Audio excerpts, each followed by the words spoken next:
Hello friends, welcome back to my channel Mita's kitchen.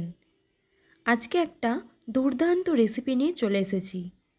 মাত্র দুটো ডিম দিয়ে বাঁধাকপির সঙ্গে এক দারুণ রেসিপি, যা মাংস কষাকে হার মানাবে।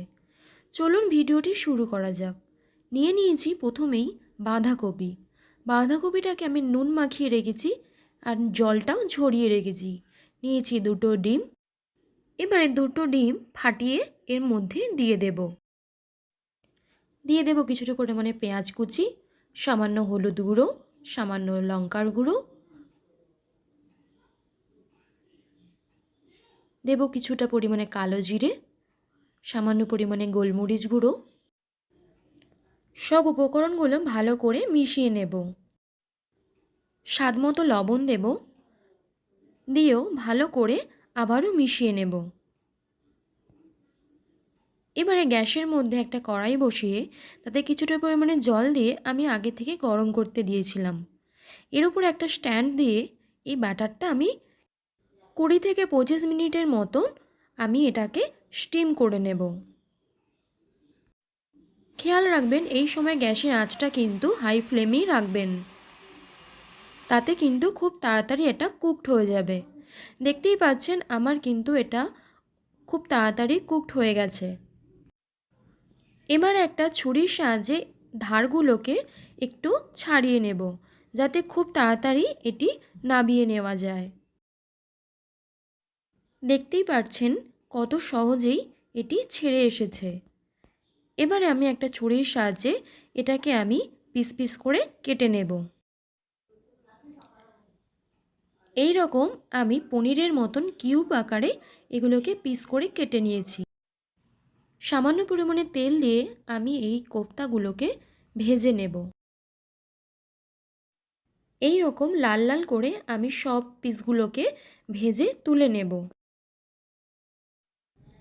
এবারে কিছুটা পরিমাণে পেঁয়াজ কুচি দিয়ে ভালো করে নাড়িয়ে চাড়িয়ে ভেজে নেব। একটু সামান্য ভাজা হয়ে আসলে দিয়ে দেব সামান্য পরিমাণে লবণ। এতে পেঁয়াজটা আরও তাড়াতাড়ি নরম হয়ে যাবে।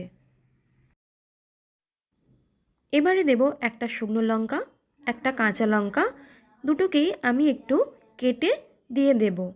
এবারে নাড়িয়ে চাড়িয়ে ভালো করে ভেজে নেব। এবারে দেব কিছুটা পরিমাণে রসুন বাটা। রসুন বাটা দিয়ে আরও ভালো করে মশলাটাকে কষিয়ে নেব, যাতে রসুনের কাঁচা গন্ধটা চলে যায়। আপনারা যদি আমার চ্যানেলে নতুন হয়ে থাকেন তাহলে অতি অবশ্যই কিন্তু ভিডিওটি লাইক করবেন এবং ভিডিওটি কীরকম লাগলো অবশ্যই কিন্তু কমেন্টে জানাবেন। রসুনটা ভাজা হয়ে আসলে দিয়ে দেব কেটে রাখা একটা টমেটো কুচি।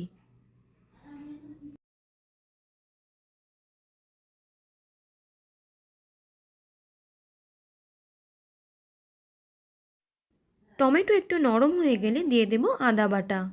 আদা বাটা দিয়েও ভালো করে মশলাটা কষিয়ে নেব। এবারে আমি একটা বাটির মধ্যে কিছু গুঁড়ো মশলা অ্যাড করব। দিয়েছি হলুদ গুঁড়ো 1 চামচ, দিয়েছি লঙ্কার গুঁড়ো 1 চামচ, 1 চামচ কাশ্মীরি লঙ্কার গুঁড়ো, সামান্য পরিমাণে মিট মশলা, সামান্য পরিমাণে চিকেন কারি মশলা,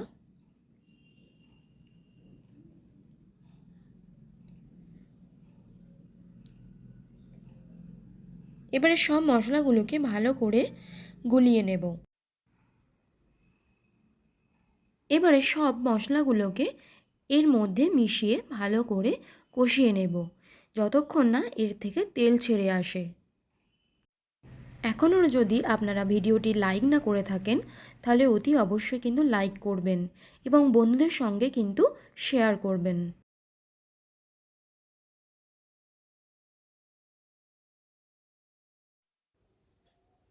মশলা থেকে আমার তেল ছেড়ে আসছে, এই সময় আমি সামান্য পরিমাণে জল অ্যাড করে ভালো করে আবারও কষিয়ে নেব।